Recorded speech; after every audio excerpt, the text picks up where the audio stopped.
इसके साथ ही 6 वर्ष से छोटे बच्चों की देखभाल करने वाली जो हमारी आंगनवाड़ी कार्यकर्ती हैं, उनको सामाजिक सुरक्षा की गारंटी मिले। इनके प्रधानमंत्री सुरक्षा बीमा योजना, प्रधानमंत्री जीवन ज्योति बीमा योजना का लाभ भी उन्हें उपलब्ध कराया गया है और आयुष्मान भारत में 3 लाख से अधिक कार्यकर्ता और सहायकों को भी हर वर्ष 5 लाख रुपए की स्वास्थ्य बीमा का कवर उपलब्ध करवाने का काम भी हुआ है। आज यहां पे 69,000 से अधिक आंगनवाड़ी कार्यकर्तियों को और मुख्य सेविकाओं को ये स्मार्टफोन 69,800 से अधिक स्मार्टफोन वितरित किए जा रहे हैं। ये स्मार्टफोन आपके कार्य को में भी स्मार्टनेस लाएगा। रियल टाइम सही समय पे जो डाटा है वो यहां अपलोड होगा और जैसे यहां डाटा आएगा हम भी राष्ट्रीय रैंकिंग में उत्तर प्रदेश के रैंकिंग को ऊपर उठते हुए दिखाई देंगे। जब उत्तर प्रदेश की रैंकिंग अच्छी होगी तो विभाग का तो नाम होगा, लेकिन सम्मान आपको प्रति लोगों के मन में आपके प्रति ज्यादा सम्मान होगा। और इसीलिए हर आंगनबाड़ी केंद्र अब आंगनबाड़ी केंद्र मात्र नहीं है, यह एक डिजिटल सेवा का केंद्र बन गया है। ये आंगन जैसे स्मार्टफोन के साथ हम कार्य करना प्रारंभ करेंगे। आज मुझे प्रसन्नता है कि 1,33,282 ग्रोथ मॉनिटरिंग के लिए स्टेडियोमीटर का वितरण, 58,237 mother come child weighing scale का, 10,553 इन्फेंटोमीटर आज आंगनबाड़ी केंद्रों को प्रदान किए जा रहे हैं। ये काम पहले भी हो सकते थे, 17 के पहले इसकी उम्मीद नहीं की जा सकती थी, क्योंकि ये सब उनको फुर्सत ही नहीं थी। गरीब के बारे में कौन पूछता है? गरीब की पीड़ा को जिसने देखा होगा वही गरीब के बारे में बात करेगा। जो लोग चांदी की चम्मच लेकर के पैदा हुए हैं वे गरीब की पीड़ा को नहीं देख सकते, उनसे उम्मीद भी नहीं की जा सकती है।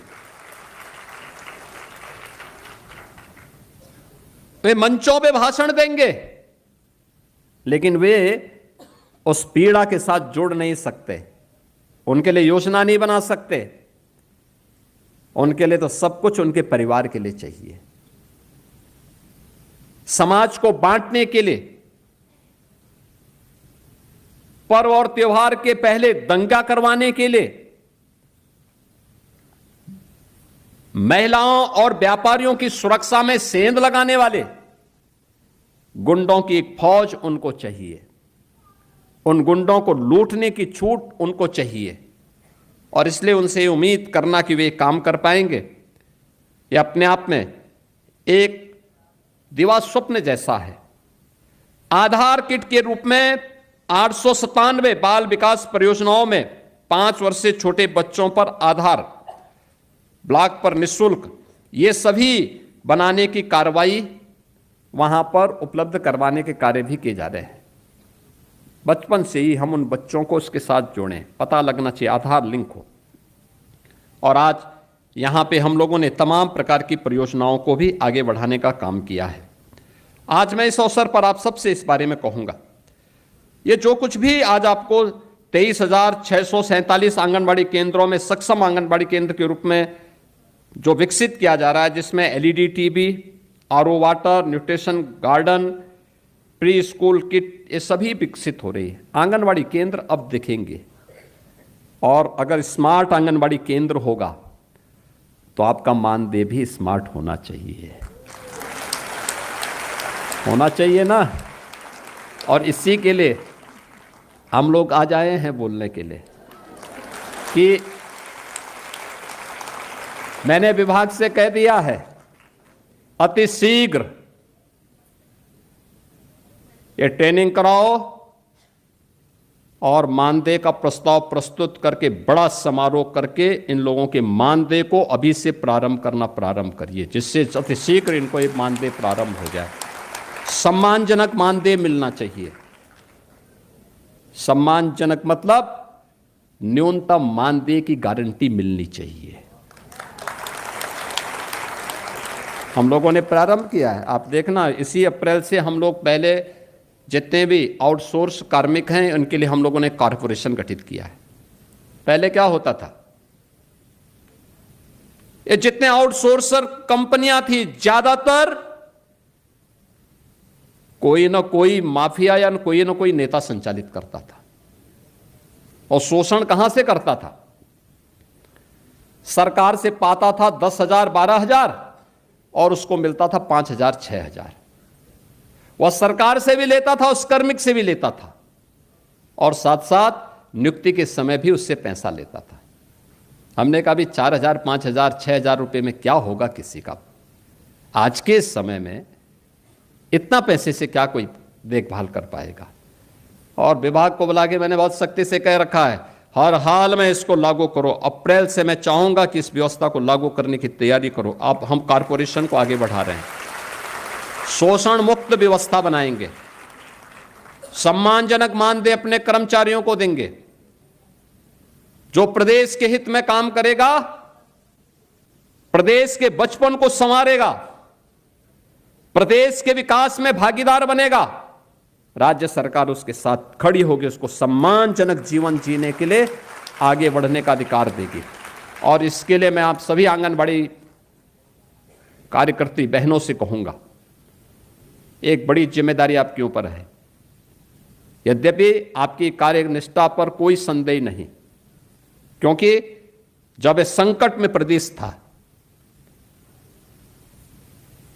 हम लोगों ने कोरोना जैसी चुनौतियों को झेला है। और उस समय मैं देखता था बड़े से बड़े लोग पस्त थे, बहुत सारे लोग बहाना कर देते थे। निकला था, प्रधानमंत्री जी जब फील्ड में उतरे थे तो मैं भी उतरा था, और हम लोगों ने जिले जिले में जाकर के देखा था। मैं किसी भी गांव में जाता था, क्योंकि अक्सर होता है कि हम लोगों के कार्य जनपद मुख्यालय पर या ब्लॉक मुख्यालय या तहसील मुख्यालयों तक सीमित होता है। लेकिन कोरोना के दौरान मुझे लगा कि कुछ लोगों ने कहा गांव में बीमारी है, हमने कहा शहर के साथ साथ गांव में भी जाएंगे। तो मैं गांव गांव में भी उतरा, गांव गांव में भी गया। कई कई किलोमीटर हमें सड़क मार्ग से चलना पड़ा, और मैं देखता था, जब मैं किसी गांव में अचानक जाता था तो मुझे ये 3 वर्ग में से कोई एक देखने को मिलता था, या तो आंगनबाड़ी या आशा वर्कर या एएनएम में कोई ना कोई वहां मुझे दिखाई देती थी, स्क्रीन करती थी। तो ये जो चुनौती का मुकाबला उस समय आप लोगों ने किया है, उसके कारण सरकार के मन में भी है कि नहीं, इनको उसी प्रकार से सम्मान भी मिलना चाहिए, आगे बढ़ना चाहिए, प्रक्रिया आगे बढ़नी चाहिए। और आज इसलिए स्मार्टफोन आपको उपलब्ध करवाया गया है। ये आपके कार्य पद्धति को और अच्छा बनाएगी। यानी आंगनबाड़ी केंद्र स्मार्ट केंद्र भी बनेगा, आपके कार्य में भी वह स्मार्टनेस दिखनी चाहिए। अब स्मार्ट सिटी ही नहीं, स्मार्ट आंगनबाड़ी भी, और हर आंगनबाड़ी कार्यकर्ती के द्वारा किए जाने वाले कार्य में भी वह स्मार्टनेस दिखनी चाहिए, और वह आप करके दिखाइए। बाकी सरकार आपके पास इस कार्यक्रम को लेकर के आगे बढ़ रही है, और मुझे लगता है बहुत शीघ्र इसके एक बड़े समारोह के साथ हम इस कार्यक्रम को आगे बढ़ाएंगे। इस विश्वास के साथ मैं आज के इस अवसर पर आपको पूरे प्रदेश भर की सभी आंगनबाड़ी कार्यकर्ती बहनों को, सहायिकाओं को, और इस विभाग से जुड़े हुए सभी अन्य पदाधिकारियों को मैं हृदय से अपनी शुभकामना देता हूं। इस पूरे अभियान को सफलतापूर्वक आगे बढ़ाने के महिला और बाल विकास विभाग को हृदय से धन्यवाद देता हूं।